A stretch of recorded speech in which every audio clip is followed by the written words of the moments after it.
Israel பிரதமர் நெத்தன்யாகு உள்நாட்டில் ஏராளமான பிரச்சனைகளை எதிர்கொண்டு வருகிறார். முக்கியமாக அவர் கொண்டு வந்த நீதித்துறை சீரமைப்பு சட்டம். இந்த சட்டத்தின்படி நீதிபதிகள் தேர்வு அமைப்பில் ஆளுங்கட்சி விரும்பும் 2 வழக்கறிஞர்கள் இடம்பெறுவார்கள். அவர்களுக்கு வீட்டோ அதிகாரமும் கொடுக்கப்படும். இதனால் ஆளுங்கட்சிக்கு சாதகமான நீதிபதிகள் மட்டும்தான் நீதிமன்ற உயர் பதவிகளில் நியமிக்கப்படுவார்கள். இந்த சட்டத்தை எதிர்த்து 2023ஆம் ஆண்டு இஸ்ரேலில் வரலாறு காணாத வகையிலான போராட்டங்கள் நடைபெற்றன. இந்த போராட்டங்கள் நடைபெற்று கொண்டிருக்கும் போதுதான் ஹமாஸ் இயக்கம் இஸ்ரேல் மீது தாக்குதல் நடத்தி சுமார் 1200 பேரை கொன்றது. இதற்கு பதிலடியாக நெத்தன்யாகு காசா மீது போர் தொடுத்தார். நெத்தன்யாவுக்கு எதிராக இஸ்ரேலில் நடைபெற்று வந்த போராட்டங்களும் நின்று போயின. நெத்தன்யாகு மீது 3 ஊழல் வழக்குகளும் நிலுவையில் இருக்கின்றன. அந்த நிலுவையில் இருக்கக்கூடிய வழக்குகளை கேஸ் 1000, கேஸ் 2000, கேஸ் 4000 அப்படின்னு குறிப்பிடுறாங்க.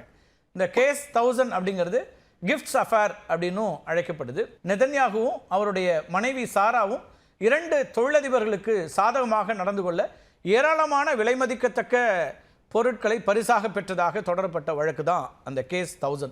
இந்த கேஸ் 2000 அப்படிங்கிறது என்னன்னா, இஸ்ரேலிய நாளிதழான எடியோத் அப்படிங்கிற ஒரு நாளிதழ் அது தனக்கு சாதகமான செய்திகளை வெளியிடவும் இதற்காக இஸ்ரேல் யாகோம் என்கிற செய்தித்தாளின் வளர்ச்சியை குறைக்கும் வகையிலும் பல இடையூறுகளை மேற்கொண்டதாகவும் நெத்தன்யாகு மீது வழக்கு தொடரப்பட்டிருக்குது.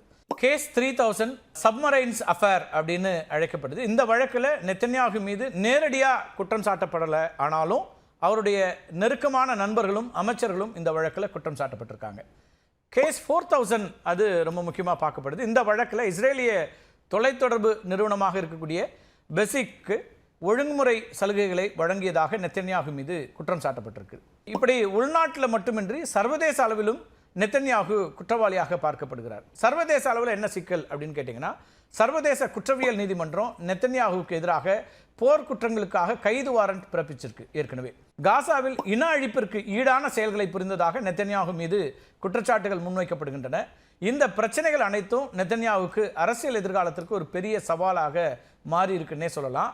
இதன் காரணமாகவே ஈரான் மீது தேவையற்ற போரை தொடங்கியிருக்கிறாரா அப்படிங்கிற கேள்விகள் எழுந்திருக்கின்றன. அரசியல் நோக்கர்கள் அப்படிதான் பார்க்குறாங்க. 2023ஆம் ஆண்டு எடுக்கப்பட்ட வாக்கெடுப்பில் இஸ்ரேல் மீது ஹமாஸ் தாக்குதல் நடத்தியதற்கு நெத்தன்யாகுவே காரணம் அப்படின்னு 87% இஸ்ரேலிய மக்கள் வாக்களித்திருந்தனர்.